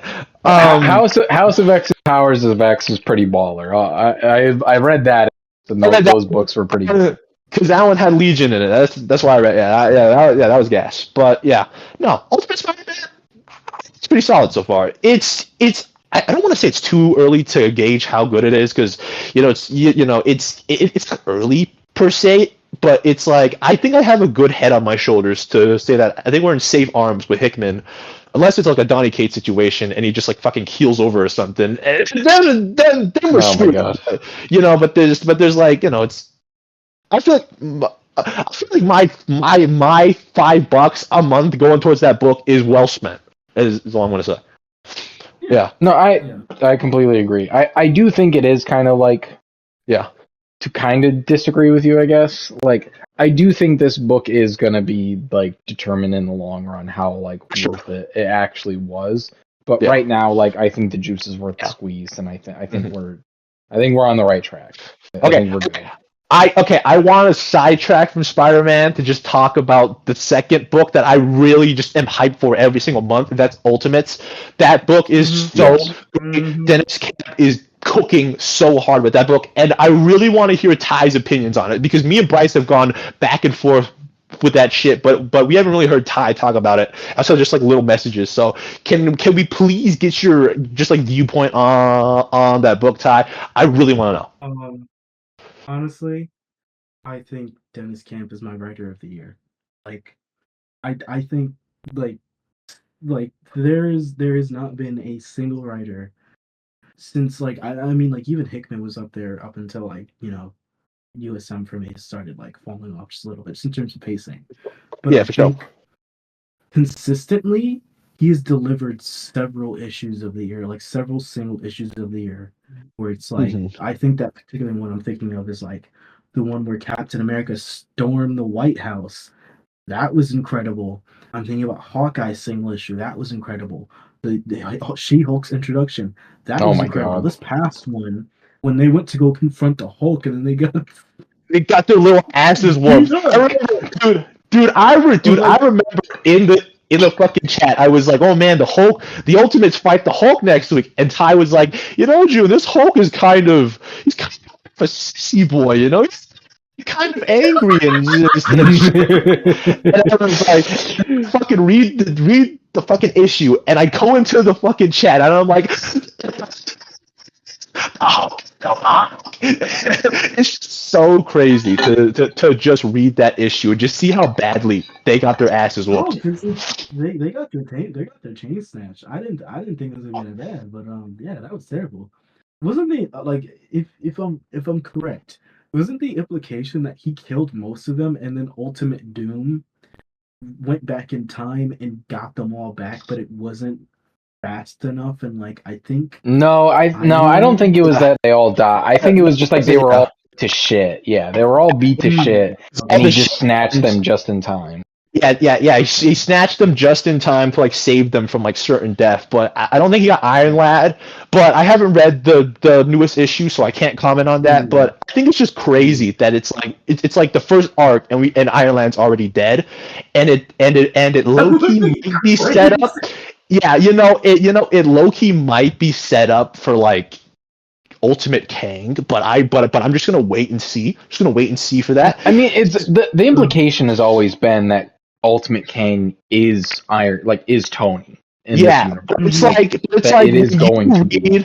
When you read like Ultimate Invasion with like context of like the new Ultimates, and it's like this is like a minor spoilers by the way, Ty, but it's like Ultimate Kang pulls up to like the Maker's like facility, and he's like, and he points at the fucking Maker, and he like soy jacks, and he's like, oh, I've waited 2 lives for this, and if one of his lives was like this one, that'd be so cool to see. Yeah, but because like in the moment, like I just took that as like he waited like 2 lifetimes. He like it was just like some like weird phrasing. Like, that's how I interpreted it when I first read. When Ultimate Kang pulled up on the Maker, Howard Stark trapped them in like a bubble thing. Yeah, they're in like a temporal bubble, and it's like they don't know how long it is and stuff. Well, they know how long it's gonna. Oh yeah, they know like when it's gonna release. They just don't know how long like they are experiencing in that time, because like it's like thousands of years or some shit. I think time scene where it's like Howard like after he pops the bubble, he like gets out of his suit and he like walks up to like Ultimate Kang, pulls off his mask, and he like puts his hand over his face, and it's all solemn and shit. And it's like the implication is definitely there, but I definitely do think, like I said, like I said with Ultimates, like my $5 a month going towards Ultimates is just I'd say I'm enjoying this more than Ultimate Spider-Man's first arc. Yeah, this definitely shot up to #1 Ultimate book, or just #1 book of the year, really. Yeah, I mean, like shit. You can fucking crucify me all you want, dude. I'll die on that hill. Ultimate so far is real great. It's real great. Yeah, Dennis Camp. He's just a tremendous writer, and I think particularly the way in which whereas, and this is me not reading it. This is me just having my general knowledge of what those comics were like. Whereas the first initial run of the Ultimates was like responding to a post 9/11 world with like a certain edginess and like a certain like resistance. I joke about this with many people. But it's like the first issue of issue 6 of the Ultimate series going now is like, it's like, oh man, the Ultimates are finally together and they're fighting the Hulk, and you read OG issue 6 of the Ultimates, and it's Hank Pym beating the shit out of his wife, and it's like, wow, okay, there is a clear gap between, just like the tone of like, they both did fight the Hulk Starks. Oh yeah, the original Ultimate just won, so maybe they just need to get the original and they'd beat this Hulk. Maybe. Yeah, I think there's just, like I said, there's just a lot of things that Camp can go forward with this book, and we already see some stuff. We see the Ultimate Guardians and Ultimate Luke Cage. I'm real excited about that issue, by the way. And that's just like from the comics. Like we don't even know the actual like content of like why they're there. But But you know, I'm so excited. the fact that like Ultimate Luke Cage is like one of like the premier sort of like he's getting an issue dedicated to him is just so cool. Just so cool to see. And the fact that what was the quote that they used? Like it was some Angela quote about Angela. like incarceration. Yeah, it was Yeah. Angela Davis. Ty, do you know the exact quote? Yeah. Do you know the exact quote? What do you think? I just have that quote? Yeah, but like to put an Angela Davis quote about mass incarceration in front of a fucking Ultimates book, basically like an Avengers book, is insane to me. That is Yeah. like such a baller. That's such a ballsy move. Yeah, Camp And- definitely is not shining away from just like he called He Hulk. knows. Yeah, I think he called the Hulk like the incredible appropriator or some shit like that in like a Twitter post. So it's like, yeah, he's not shining away from like anything like political and stuff. Maybe we should get him a fucking Captain America: Brave New World, huh? Oh my god. The cook. Yeah. I think also it's really. I mean, first of all, because Camp has openly supported Palestine, but I think to have like an openly like left leaning, like very openly left leaning, like no, And not like a kinda- pussyfoot left. No, not like a pussy. Yeah, no, yeah, out and about, yeah. under a Marvel book owned by Disney in big 2024. That is I think huge. balls. I think balls. That is Yeah, huge. no. The entire editorial team for Ultimates is just killing it in terms of just like not hand holding us. Just like how like crazy, because it's like there's that line that like Howard mentions in like Ultimate Invasion where he talks about like how like the Maker's a monster, Kang's a monster, and he's just tired of picking which monster's better. Yeah. And Yeah, it's like it's just topical that just like to you know, it's like how Ty, I mean, I zoned out for that conversation, but it's like how Ty was talking about how it's like in like a post-Trump presidency, it's like if we let like people like Dennis Camp really like get their like foot out there and like tell these stories, dude, it's gonna be tremendous for just like media everywhere. Yeah. I look Yeah. forward to supporting Dennis Camp in all his books and endeavors for the rest of his career. Let's 'Cause go. I think he's Let's go. writer, and you know we need more. We need more writers, but like him. But I think we certainly need more outspoken political writers for comics like him. Yeah. Yes. He's absolutely profound. And Because I'm he's overjoyed when pussyfoot. he's writing absolute Martian Manhunter. 'Cause I Yeah. think he can do Oh my something. god. I am so excited for his Martian. One for the like I would be excited for that book on its own just because of the artist, but because Denise Camp is also writing it, I am like Mhm. over the moon for that book. I think that could be like a real like sleeper hit for the absolute.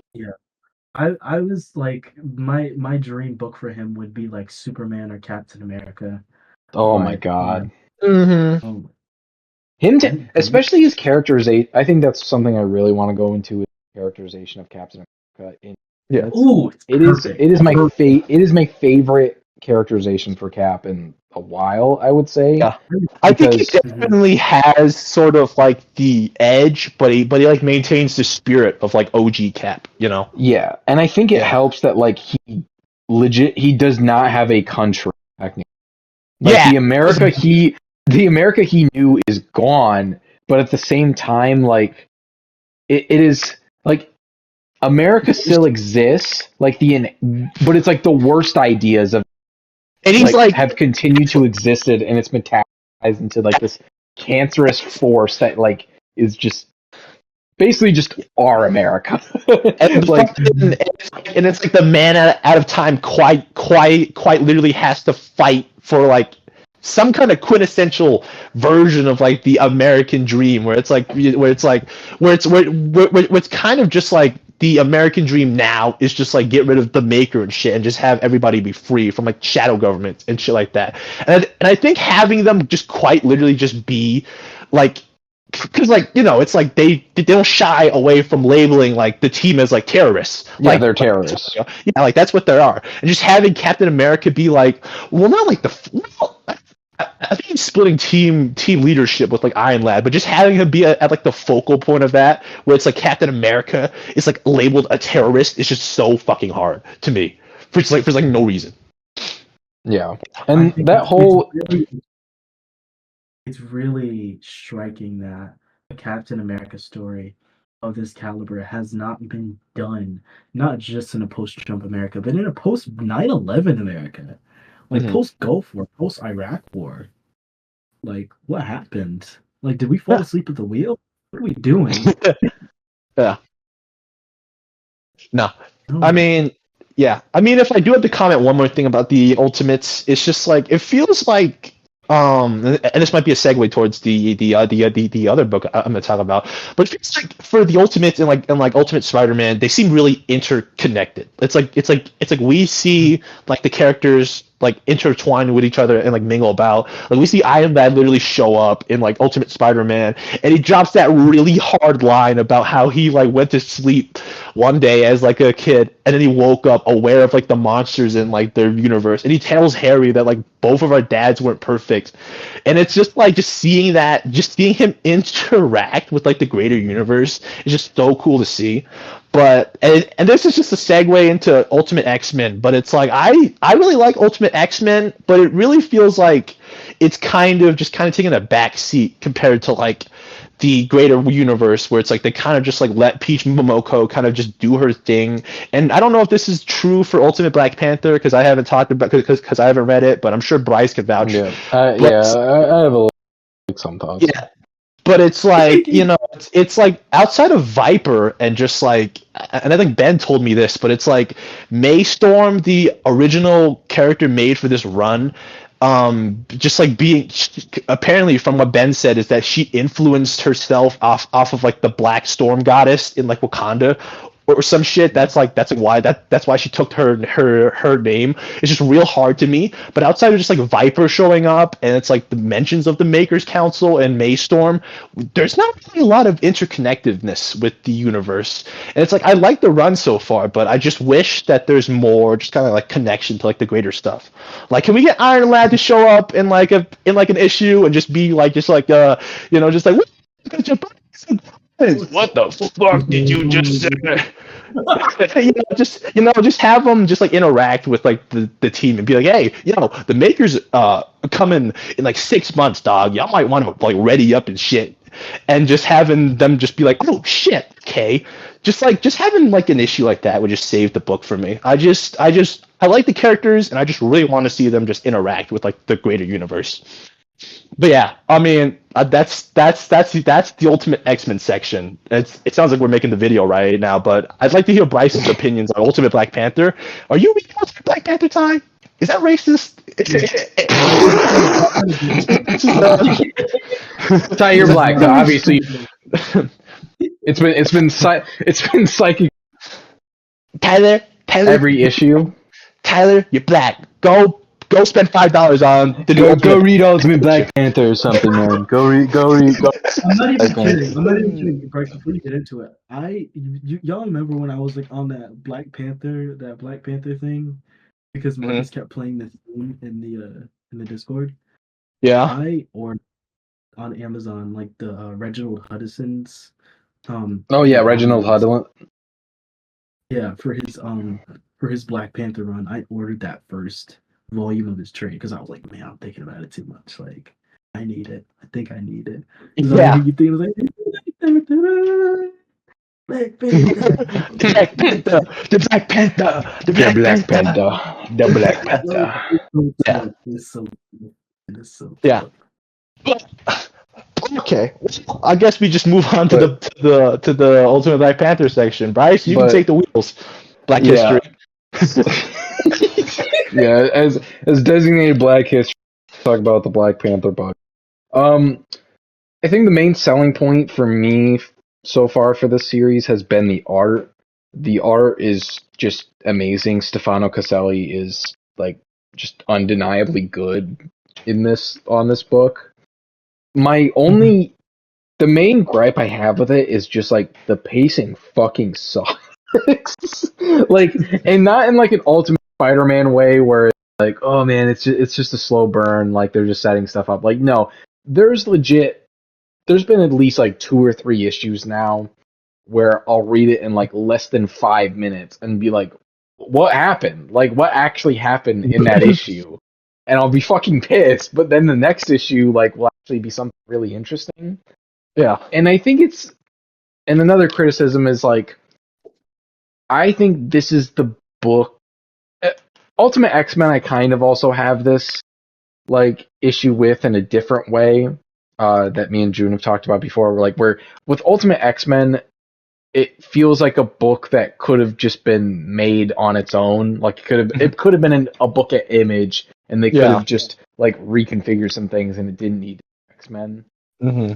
And whereas this feels like it could have been a mainline Black Panther book, and they just kind of like reconfigured it to be the Ultimate Universe. Mm-hmm. And I personally don't have an issue with that because like I haven't read too many Black Panther runs, so I don't know what the like status, like the traditional status quo would be. Yeah. But as far as I understand the traditional Black Panther status quo, this is basically it. Outside of it definitely is more MCU influenced a little. Sure. I mean, like Killmonger literally shows up. I mean, I'm not Killmonger literally shows up. Killmonger is a part of the. But I think the main, similar to Ultimate Spider-Man, the main differences that come into play are all outside of Wakanda and Black Panther supporting cast. Because the only like main like difference is that like he is married to Okoye in this universe, and like that's his queen. Yeah, and like they're like ruling together.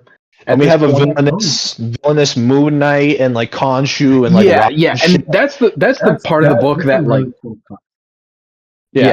the Ultimate Moon Knight is like really fucking cool, and that's been like what has been like keeping me on the book. And they just introduced like the Ultimate Sorcerer Supreme of this universe, which I think is it's like a chick or whatever, right? I think it's an original. It's an original character. I don't think they've said her name, at least like in the issues I've read, they have not said her name or like who she is. I think she is a completely new creation. I find her really fascinating, just like based on like the little that we've seen from her so far. Yeah. Killmonger's characterization is great. I really like his design. Storm is really like Killmonger and Storm are paired together, and I think that's like a really interesting angle to take. And they've also been hinting at, which I've heard people theorize about with Ultimate Spider-Man, which I think is like really cool if this ends up being true. But they keep hinting at Vibranium being alive or like sentient in some way in this universe. And people are theorizing that like Spider-Man's suit, like what people think like is gonna like the AI suit that people think is going to be Venom. They think that's vibranium or like made out of vibranium. That'd be real cool. That'd be real cool. If they made that connection, that would be amazing. But they keep hinting at vibranium becoming more of a thing. And I'm very intrigued to see how it plays out. Yeah. I think my main thing is because like I've gone all over this many times, but it's like I love interconnectedness in like new universes and stuff, and I think it's real intriguing to see that even though like the Maker quite literally went back in time and like quite literally like set pieces together and like had and like gotten people like the Hulk on his team, that like Wakanda is something that he could never crack, and it's like no matter what universe that he like tried to like outcome, because it's been explained in like Ultimate Universe that this is like the final perfect version of like the Maker's like world, right? This is like what happened after like thousands and thousands of years of just messing around with like the timeline and shit. Wakanda is something that stays constant in like all of them. It's like it's something that he can't crack, and I'm really intrigued to see what they do with that. Because it's like, because it's like it's just so crazy to me that it's like for the Maker and his like genius intellect, it's like the Black Panther is something that he could never defeat. It's just so cool to just like think about, and it's just yeah, no, it's just like I said, you know, if we get just more interconnectedness in like those two books, Ultimate X-Men and Ultimate Black Panther, because I'm trusting the writers to really just cook on it. But it's like if we just get more, just kind of like just like that nudge where it's like, yeah, Ultimate Spider-Man suit is vibranium, and the mutants are getting tortured by like the Makers Council and shit. I think that would just really just send those books over like the edge for me, where I can safely say that it's like, yeah, that's cool. Yeah, I think like the pun intended ultimate connecting tissue, like that brings these books together in whatever event happens. I think that's really gonna. I don't think it'll break it, but I think it'll like really sell. Like, no, this universe Is here. Is like is here to stay, and it is a beast to be reckoned with. Yeah, it has solidified itself in the Marvel comic canon, and like this is something you would want to see like adapted in some way, or like they're just like used. Like it would just, it's so cool. Like everything about this universe is just fucking cool, and I really like it. And I don't think there's a bad book. Yeah, Wolverine. Standing. Yeah, Ultimate Wolverine. Yeah, that's something I want to talk about it, but I just want to say it's just like, you know, it's like everything that has just been kind of just like the pieces that are being set, because we're still in year one. I just like to remind everybody that we're still in year one. Like, we've already made this much progress. It's like we're already trailblazing all this shit. Like, you know, like Ultimate started off just like later than the rest of the books, but it's getting up there. Yeah, I was gonna say like an immediate shot, like pretty much like once I read issue 2 and then issue 3, I was like, this is the best Ultimate book. Like this is already like among the best. Like that. Yeah. Issue 2 is already really like Captain America storming the White House and like fucking Midas going off about America and Cap, like that, just insane stuff to put in a comic once again. Yeah. But then to follow that up with yet another issue commenting on like nuclear testing and shit like that, and how it affects indigenous populations. Insane, dude. Like that, like just seeing like how it's affected She-Hulk and her people, and like there's just like that one like guy who's just like a brain stem, basically, like a walking brain stem. Is like, what the fuck? Like, it like makes me physically like repulse anytime I see that page, and just like feel like immenseness, because like you can just see the sorrow on like everybody's face in that. Sure. In that page. Yeah, no, this new Ultimate Universe definitely has teeth, and I'd argue even I think in the long run, I think it's safe to, I don't think it's too crazy to say this now, but I think in the long run, I have a feeling this might be just like generational. I feel like kids later, I mean, I hope so, but like kids, I think this is like the most relevant, like some of the most relevant comic shit, like in a while. Like, I think this and the Ultimate Universe, I think Ultimate Universe has a little bit more bite in, like, its commentary and stuff so far. Admittedly, Absolute Universe just started, so, like, it could, like, develop some more. But, like, I think from the jump, the Ultimate Universe, like, clearly had in mind the state of the world and wanted to, like, continue making commentary like that. And like just like doing it through like the lenses of like the heroes that we love. You know, it's like it really feels like, I'm gonna sound really old headed, but it feels like OG Thasm, where like Stan Lee was talking about like drug problems and shit, and just like events that were going on in the real world. It's what like, Marvel should always be, which is like the world outside your window. That's what Marvel has always been sold at. Outside your window, just like with cool superheroes to support it. And I think another reason why I think Ultimates is as good of a book as it is because it is reflecting the world as it is right now, but it's also reflecting previous Marvel work, as in the original Ultimates run. Like, there's so many like little references to that original Ultimate book that makes it like even more satisfying of a read. Like having them issue 2 of like the new Ultimates having like the what is the letter on his head? I mean, and it's like it's like with the OG Ultimates, it's like it's just Captain America making a fucking snarky comment about fucking French people, right? But it's like it's like here it serves this sort of just like commentary about how Captain America is more disconnected from America than he has ever been like before, you know. And then you have the fucking Tony, like, what's your verdict on the 21st century, Cap? And it's like, instead of saying cool, he just has like a solemn look in his eyes, and he's like, oh my god. he looks fucking dead. Yeah. And then back to the terrorist thing, like, the original Ultimates were like Bush, like they're like inherently Bush era, like anti-terrorist group. They were a Black Ops group first. They were an anti-terrorist Black Ops group. And now the new Ultimates are the terrorists. They are the terrorists trying to save the world. Like, that's such a... And I do think the original Ultimates universe did have some nuance with it, where it was like... Yeah. It was making a commentary of how an anti-terrorist Black Ops unit is. It's how it's how like that sort of post 9/11 world superheroes. Yeah, like how like militarized. Yeah. Yeah, like, and how they shouldn't be militarized. Like they shouldn't like have that baggage on them. Yeah, but I mean, to now have them be actual, like, just adds like so much more depth to it. I mean, for God's sakes, the fucking OG Ultimates in Ultimates 2, like the Ultimates literally invade like Iraq or some shit.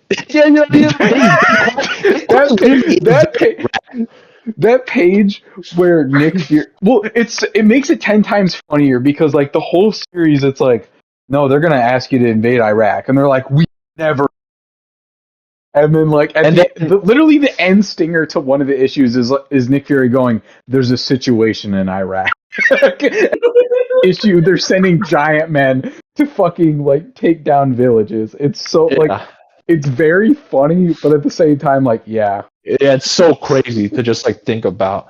But, you know, it's like, I don't think we're in that sort of post 9/11 scared world anymore. And it's like, you know, having like the Ultimates recontextualized is like, you know, terrorists, quote unquote, it's just real cool.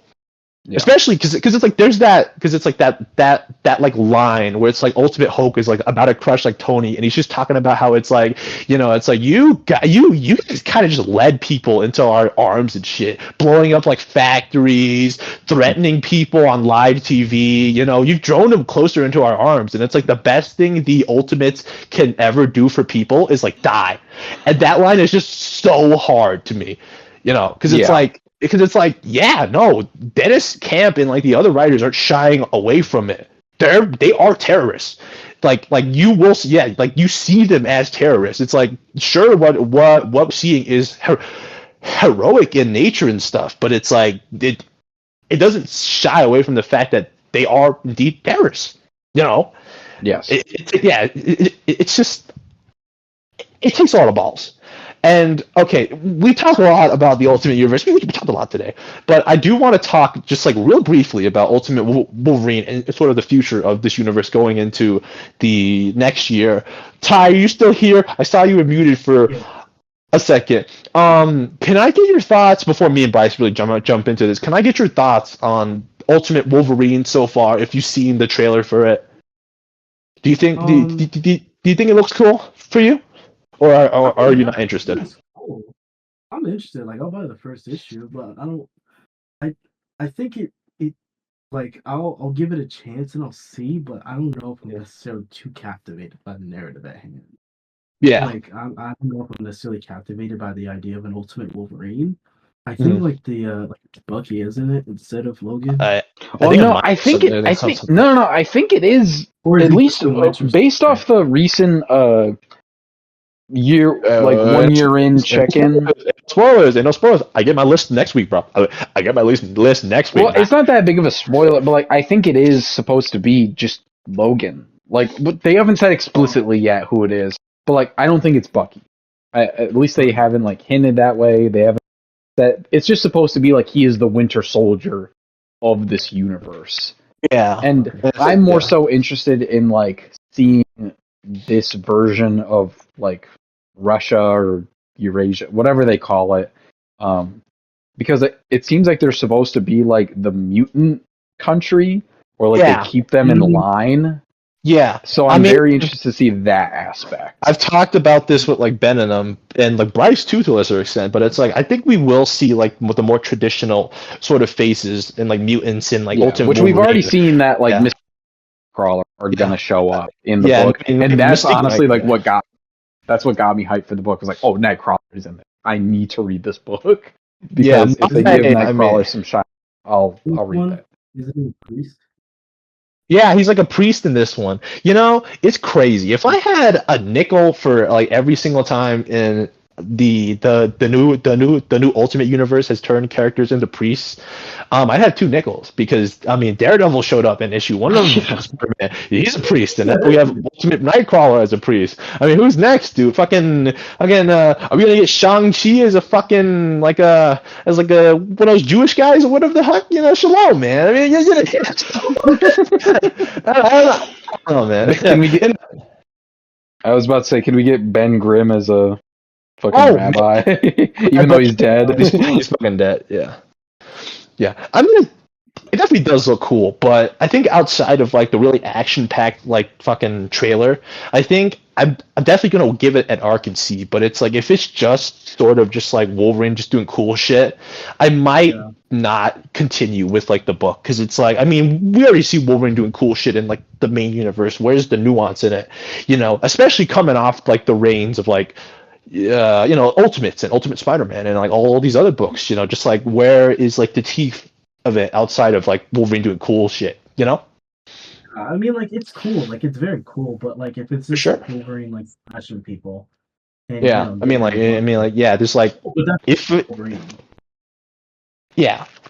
I mean, I like his character, but it's like, you know, it's like if they aren't going to do anything like nuance with it, I'm not going to bother. But I have high hopes for it. I have high hopes for it for sure. I mean, we saw Colossus with like a fucking minigun, dude. I mean, that's cool. That's cool. That's cool. If anything, if I drop it physically, it's probably going to be like a here and there comicsology book where it's like I tap back in and I just see just like what it is, what's going on and stuff. Damn, I wish we had more time to fucking talk about the Absolute Universe, but yeah, we've this has been a real long. Yeah. Real quick. You know, there's always plenty of time later. Yeah, there's always plenty of time later. Yeah, maybe when we approach the 1 year for for the Absolute Universe, maybe then we can really talk about it. But yeah, I mean, if you guys have any other just like thoughts about the Ultimate Universe, feel free to chime in. I talked a lot about it. This, I mean, it's like I'm the comic guy at the end of the day. That's like my main forte on here. But yeah, if you guys have any final thoughts, just let me know. You know, I say the Ultimates 1 million years. 1 million years on the Ultimates. Real. You know? Waiter, $5 more to Dennis Camp monthly. If I had to put a last word in, I think we should look into Sam Wilson's citizenship. I think we should look into if he's actually from Wakanda or not. Because I don't know. To me, it's That's like my suspicious. new Just favorite thing. suspicious. That is my new favorite thing. It's like my new favorite bet now. Crazy. We come up with these often. But that is my new favorite one. Yeah, I think my last, at least off the top of my head, my last favorite was fucking geriatric Norman Osborn for Spider-Man 3. And how we joked about how he's gonna freeze up during his blood. yeah, freeze up like fucking Mitch McConnell. Yeah, the Mitch McConnell freeze up. The Lotus one will always because the Lotus one is generational. because of how it turned out. Yeah, Yeah, because of how it turned out. Yeah. I'll shave my head bald for Superman 2025. Why not? Why not? Go back to the buzz cut and find a suit so I can show up to the. Yeah, that's who I'm going in as for the costume. Shit. What else do I have for closing thoughts? I don't really know. I've been big on the Hulk lately, and I don't know, just like seeing Dennis Camp turn him into an appropriator is kind of crazy because it's like every single time I see like Ultimate Hulk, I think of Joe Fixit, and it's like, and I And I just think to myself, it's like, what if this is what happened to Joe Fixit after he lost Vegas? After he left Vegas, what if he just found God? You know, it's just a funny thing about. But Oh, yeah. I know. I have okay. Few more Okay. words. You have a few more words? Kevin Feige, your chain is fake. Watch is fake. You know, we outside. Superman 2025, we outside. Jurassic, Universal, y'all some pussies. Y'all know nothing. Y'all can't do nothing. Who is Zack Snyder? I don't know Zack Snyder. Y'all know Zack Snyder. Zack Snyder's a loser. Henry Cavill's a loser. Y'all got no bands. Y'all bums, bums, bums, bums, bums. We outside. July 11th, 2025. Superman. 5 times, depending on the economy, gang. You got your gun for the fashion, Kevin Feige. You ain't shit. Don't blow. Don't blow.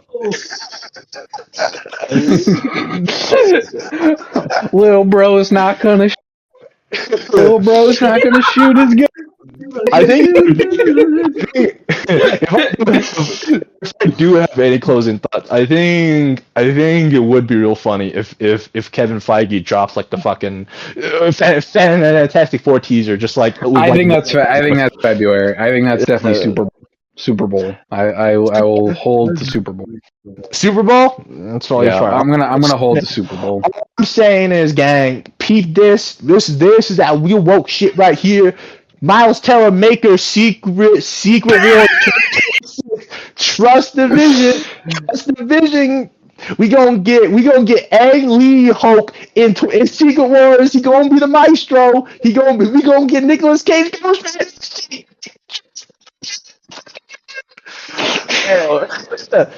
But yeah, I mean, I hope you people listening. I don't know why I said that. You like, people, you I hope- people. I hope the people listening to this I enjoy this. hope you people, you I think this has been my that are favorite, listening.